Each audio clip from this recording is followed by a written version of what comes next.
जंगल का राजा मिठू तोता था। मिठू तोते का सलाहकार वजीर कालू कौवा था। एक बार मिठू राजा अपने वजीर कालू कौवे से कहता है, कालू वजीर, जाओ जंगल में जाओ और जंगल का सबसे सुंदर बच्चा लाकर मुझे दिखाओ। मैं देखना चाहता हूँ कि जंगल में सबसे सुंदर बच्चा कौन सा है।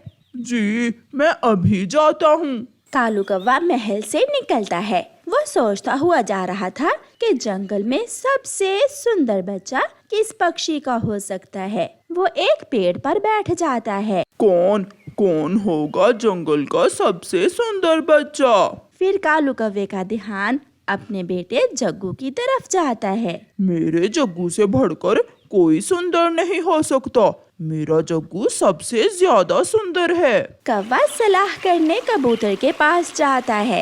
यार कबूतर, मिठू राजा ने मुझे जंगल का सबसे सुंदर बच्चा लाने का कहा। क्या मेरा जग्गू जंगल में सबसे सुंदर बच्चा है?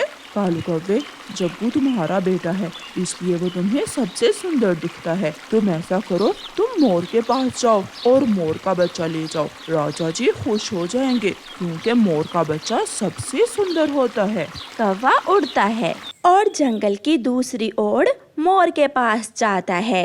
मोर, तुम्हारा बच्चा कहाँ है? मेरा बच्चा वो सामने खेल रहा है। कौवा गौर से छोटे मोर को खेलते हुए देखता है और मन ही मन में अपने जग्गू के बारे में भी सोचता है। मेरा जग्गू तो इस मोर के बच्चे से कहीं ज्यादा सुंदर है। मैं जग्गू को ही लेकर जाऊंगा। मेरा जग्गू सबसे ज्यादा सुंदर है। कालू कौवा घर आता है और अपनी पत्नी से कहता है, गोरी, जग्गू को नहलाकर तैयार कर दो। मैं इसे राजा जी के पास लेकर जाना चाहता हूँ। कालू जी, वो क्यों? राजा जी जंगल के सबसे सुंदर बच्चे को देखना चाहते हैं और मेरे जग्गू से बढ़कर कोई सुंदर हो ही नहीं सकता। गोरी कौवी जग्गू को तैयार कर देती है और कालू कौवा अपने बेटे जग्गू को साथ लेकर राजा के महल में पहुंच जाता है। जग्गू महल में जाते ही काएं काएं लगा देता है। कौवे, ये तुम किसे उठा लाए हो? राजा जी, ये मेरा बेटा है। मैंने सारा जंगल घूमकर देखा, मगर मुझे पूरे जंगल में जग्गू से बढ़कर कोई सुंदर नजर ही नहीं आया। इसलिए मैं अपने बेटे जग्गू को महल में ले आया हूँ। कालू कौवे की बात सुनकर राजा और सिपाही हंसने लगते हैं। कालू कौवे, जाओ अपने दिमाग का इलाज करवाओ।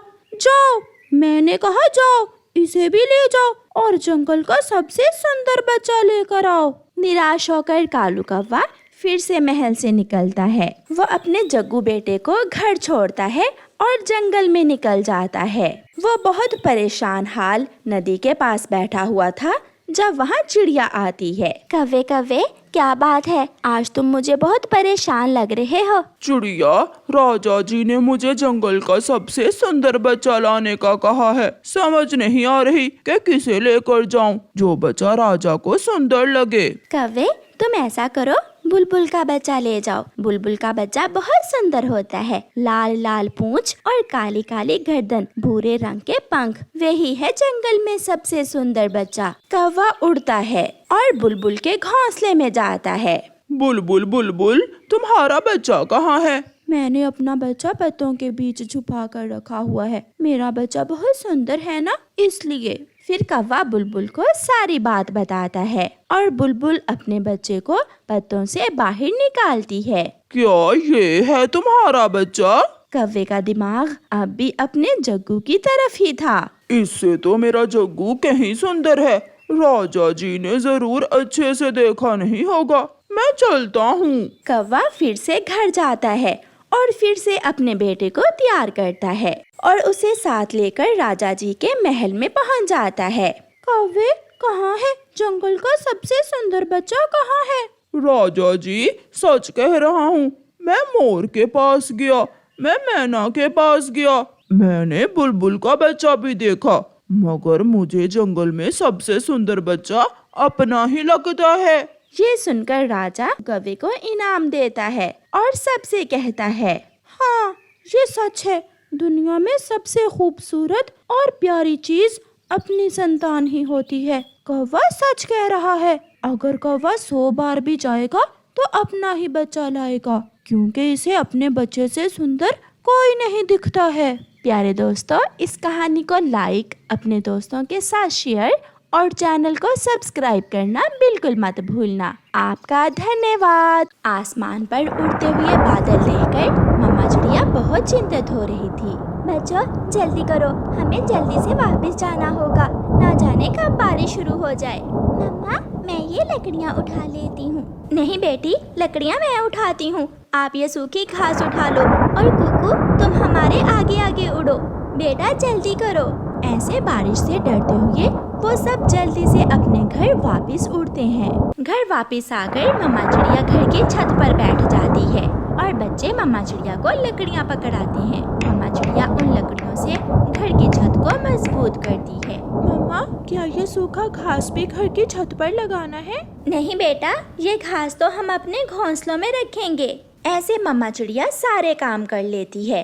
घर में दाना था, घोंसले नरम बन चुके थे और घर की छत भी मजबूत हो चुकी थी, इसलिए मम्मा चिड़िया अब बहुत खुश थी। बादल जोर से गरजता है और बारिश शुरू हो जाती है। कुकू जल्दी से उड़कर खिड़की में बैठ जाता है। कुकू कुकू भैया नीचे आओ, पिछली बार खिड़की में आप बैठे थे, इस बार मैं बैठूंगी। नहीं, मैं खिड़की में बैठकर बारिश देखूंगा। लड़ो ना बच्चों, आप दोनों भी तो खिड़की में बैठ सकते हो। जंगल में बारिश की आवाज और साथ बादल, गरज, चमक सबको बहुत अच्छा लग रहा था। ऐसे बरसात के मौसम में एक कौवा, एक कौवी और उनका एक बेटा भीगे हुए आते हैं और चिड़िया के घर के पास आकर बैठ जाते हैं। कालू, मैंने कहा था कि ऐसे मौसम में दूसरे जंगल ना जाएं, मगर तुमने मेरी एक ना सुनी। अब तुम खुद भी मरोगे और हमें भी साथ ही मारोगे। गोरी, सामने कोई घर है, हम वहाँ जाकर मदद लेते हैं। मैं जाती हूँ, अगर कोई दयालु पक्षी हुआ तो जरूर हमारी मदद करेगा। गोरी कौवी चिड़िया के दरवाजे पर जाकर दस्तक देती है। चिड़िया दरवाजा खोलती है। इतनी बारिश में आप कवि, आपको किससे मिलना है? चिड़िया चिड़िया मर जाएंगे, हम सब मर जाएंगे। मेरा पति और हमारा बेटा जग्गू बारिश में फंस गए हैं। तुम हमें बारिश के रुकने तक अपने घर में रख लो। चिड़िया, मैं विनती करती हूँ तुम्हारी। अरे अरे, आप तो रो रही हो, आ जाइए, बुलाइए, आप उन दोनों को भी बुला लें। गोरी कौवी भागी भागी जाती है और कालू कौवे और अपने बेटे जग्गू को भी ले आती है। सब चिड़िया के घर में आकर सुख का सांस लेते हैं। ये लें, ये दाना आप खाइए और आराम से सो जाइए। जब सुबह होगी तो आप अपने रास्ते पर चले जाना। गोरी, चिड़िया का घर बहुत सुंदर है, मेरी बचपन से इच्छा है मेरा घर भी ऐसा ही हो। चिड़िया बहन, इतना सुंदर घर बनाना तुमने कहाँ से सीखा है? ऐसा घर बनाना मैंने अपनी माँ से सीखा था। क्या आपको अच्छा लगा है मेरा घर? छोटे कौवे दोस्त, आप यहाँ आकर बारिश देख सकते हो। जग्गू उड़कर गुड़िया और कुकू के पास चला जाता है। रात ऐसे ही गुजर जाती है, सुबह हो जाती है। बारिश थम चुकी थी। चिड़िया कौवे और कौवी को आवाज देती है। कवि और कवि, सुबह हो गई है, उठिए, बारिश भी रुक गई है, अब आप जा सकते हो। कौवे उठ जाती हैं। चिड़िया बहन, मेरे सर में बहुत दर्द है, अगर आप इजाजत दें तो दोपहर तक हम आपके घर में रुक जाएं। ठीक है, मैं अपने बच्चों के साथ दाना लेने जा रही हूँ, तब तक आप आराम कर लें और ये लें, ये दाना आप खा लें। चिड़िया अपने बच्चों को साथ लेकर दाना लेने चली जाती है। कालू जी, जल्दी से घर के अंदर से कुंडी लगा लो, अब तो इस घर में हम ही रहेंगे। गोरी, मैं भी यही सोच रहा था, क्यों ना हम चिड़िया से ये घर छीन ले। तुम जल्दी से कुंडी लगा दो। कालू कौवा घर की अंदर से कुंडी लगा लेता है। मम्मा चिड़िया को दाना मिल जाता है। मम्मा, वो कौवा अंकल और कौवी आंटी कहाँ से आए हैं? बेटा, मैं नहीं जानती, मगर वो मुश्किल में थे, इसलिए मैंने उनकी मदद की। मम्मा, क्या मुश्किल में सबकी मदद करनी चाहिए? हाँ बेटा, जो भी मुश्किल में हो वो हमें जानता हो या ना हो, हमें हर हाल में उसकी मदद करनी चाहिए। चिड़ियाओं का परिवार दाना लेकर जब घर वापस पहुंचता है तो दरवाजे के अंदर से कुंडी लगी हुई थी। मम्मा चिड़िया दरवाजे पर दस्तक देती है। कौवे, कौवे, दरवाजा खोलो, मैं आ गई हूँ। अब ये कुंडी नहीं खुलेगी। तुम्हारे घर में दाना भी है और पानी भी। जब तक ये सब है हम तो इसी घर में रहेंगे। शर्म करो कौवो, मैंने आपकी मदद की और आप मुझे मेरी नेकी का ये सिला दे रहे हो। हम कौवे ऐसे ही होते हैं छोटी चिड़िया। अब तो तुम्हें कहीं और ही जाना होगा। ठीक है, आप यहाँ आराम करो, मैं सामने चील से चावल लेकर आती हूँ। चील मीठे चावल बांट रही है। मीठे चावलों का सुनकर कौवा, कौवी और उनका बेटा जल्दी से घर से बाहर आ जाते हैं। कहाँ कहाँ चावल बांट रही है चील? वो सामने, पीछे देखो, अपने पीछे।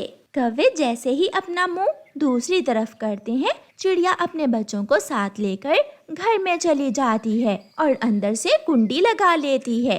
दुष्ट कौवो, अब जाओ और जल्दी से जाकर चील से मीठे चावल लेकर खा लो। कुकू हंसने लग जाता है। आए बड़े मेरी मम्मा से पंगा लेने वाले। मेरी मम्मा सबसे सियानी है। चल कालू, मीठे चावल तो नहीं मिले, मगर अब कहीं और जाना होगा। ऐसे वो दुष्ट कौवे अपने बेटे को लेकर वहाँ से चले जाते हैं। प्यारे दोस्तों, इस कहानी को लाइक, अपने दोस्तों के साथ शेयर और चैनल को सब्सक्राइब करना बिल्कुल मत भूलना। आपका धन्यवाद।